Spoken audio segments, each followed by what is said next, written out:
Assalamualaikum warahmatullahi wabarakatuh. Jumpa lagi dengan Indonesia di kelas PPB.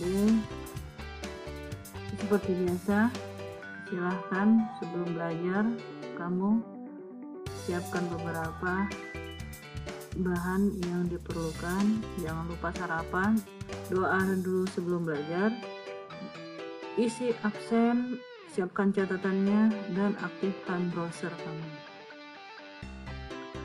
Nah, nanti pada saat belajar, silakan simak baik-baik penjelasan yang sudah Ibu berikan. Jangan lupa tetap terapkan rumus ATM amati, tiru modifikasi, lakukan praktek yang sudah dijelaskan nantinya. Selesai belajar, jangan lupa kerjakan worksheet yang diberikan dengan sebaik-baiknya. Tekun belajar dan cari jawabannya hingga sukses. Silakan bertanya jika ada yang tidak kamu pahami.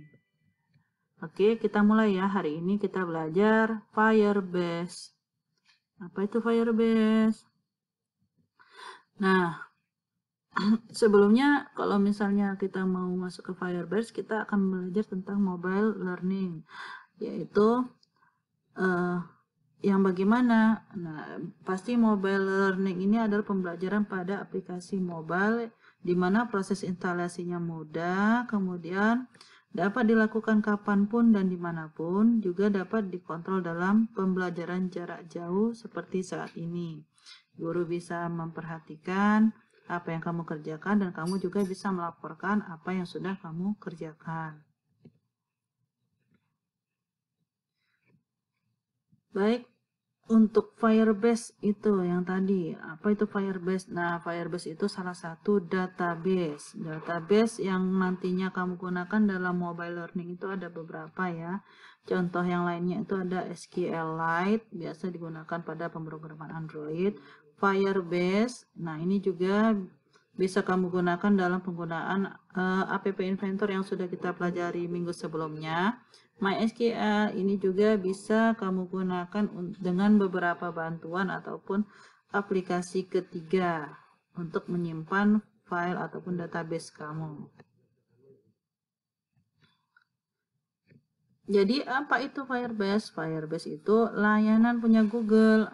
Google ini menyediakan fasilitas gratis untuk melakukan pengembangan aplikasi.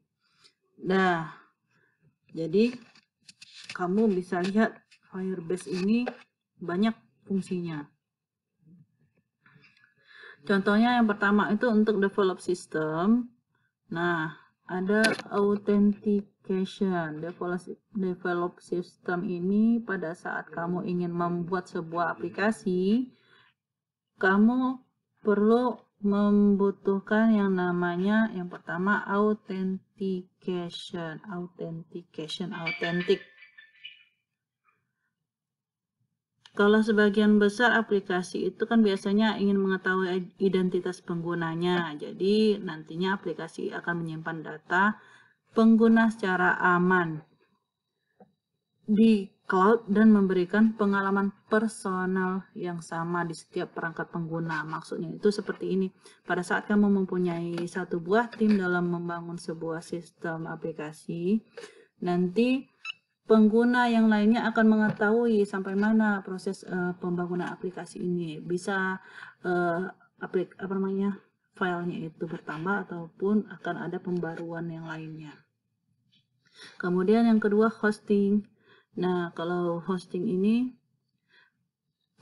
layanan hosting ya, yang seperti udah kamu pelajari, yang digunakan untuk pengembang aplikasi. Jadi kita bisa menerapkan aplikasi web ke dalam Firebase ini. Kemudian yang ketiga cloud storage. Nah, fitur ini juga dibuat untuk para pengembang aplikasi yang mau menyimpan dan menampilkan videonya. Di dalam aplikasi Firebase ini penyimpanannya cukup besar, jadi sangat cocok ya untuk aplikasi web modern untuk menyimpan berbagai aset web di dalam internet kamu, di dalam database kamu. Yang keempat itu ada real time database. Nah, ini maksudnya apa lagi nih real time database? Nah, itu database yang nantinya akan di hosting ke cloud yang ada di Firebase. Ya, jadi nanti disimpan sebagai JSON. Nah, ini ceritanya lain lagi nanti. JSON ini akan disinkronkan secara real time setiap klien yang udah terhubung ke dalam Firebase. Yang pasti nanti kita bisa melakukan aplikasi lintas platform ya, bisa dengan dari Firebase ke Android system, atau kita dari Firebase ini ke APK app inventor. Nah, itu bisa dilakukan menggunakan Firebase.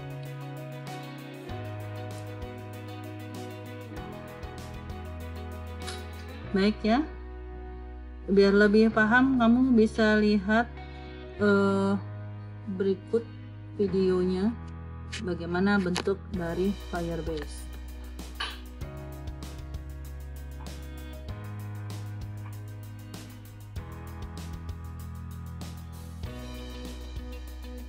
Jadi hari ini kita mempelajari tentang database Firebase yang sudah kamu lihat tadi di slide sebelumnya. Apa itu Firebase? Nah, jadi di sini kita bisa nanti mengupload kemudian membagikan konten untuk pengguna ya, dari gambar, video, untuk sharing ya. Bisa juga sebagai team builder ya.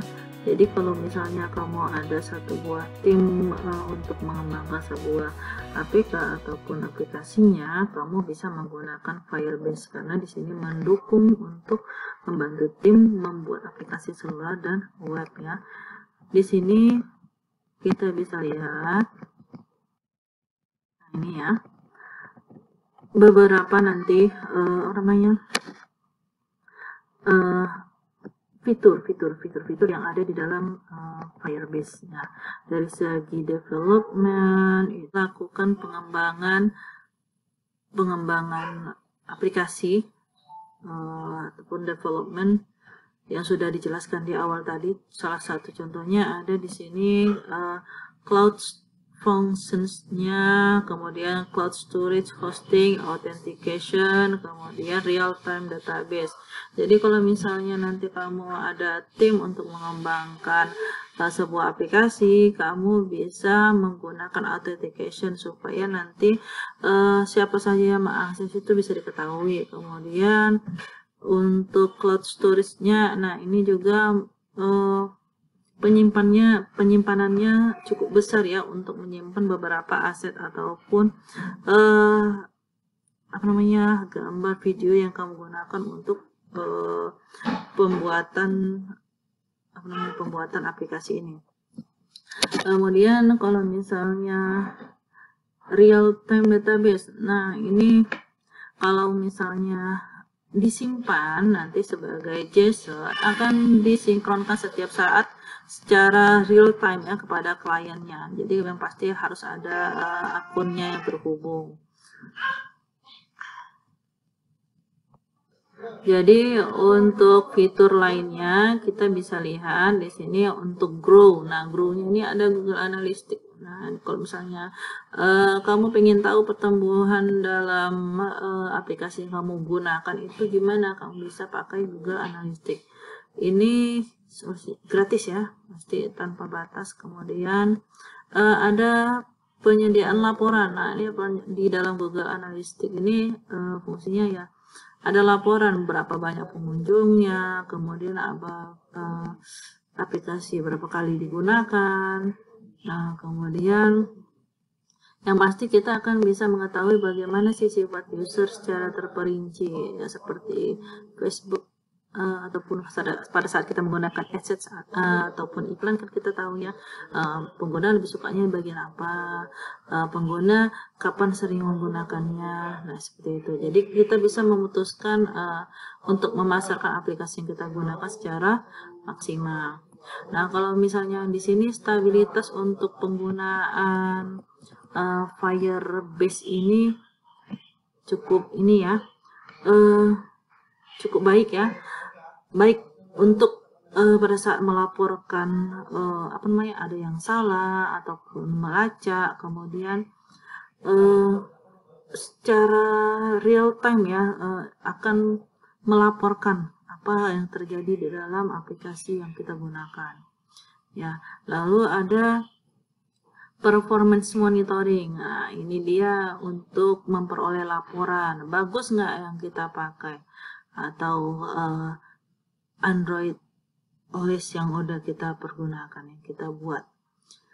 Lalu kalau test lab, nah ini pengujian aplikasi berbasis cloud. Ya, satu aplikasi kita bisa menguji aplikasi di berbagai perangkat dan konfigurasi perangkat. Nah, ini jadi inilah beberapa fitur yang ditawarkan oleh Firebase. Kalau misalnya kamu tim untuk membuat ataupun membangun sebuah aplikasi, ini sangat disarankan sekali ya, karena ini gratis juga. Untuk mendaftar gimana? Nah, kamu langsung klik mulai. Klik mulai.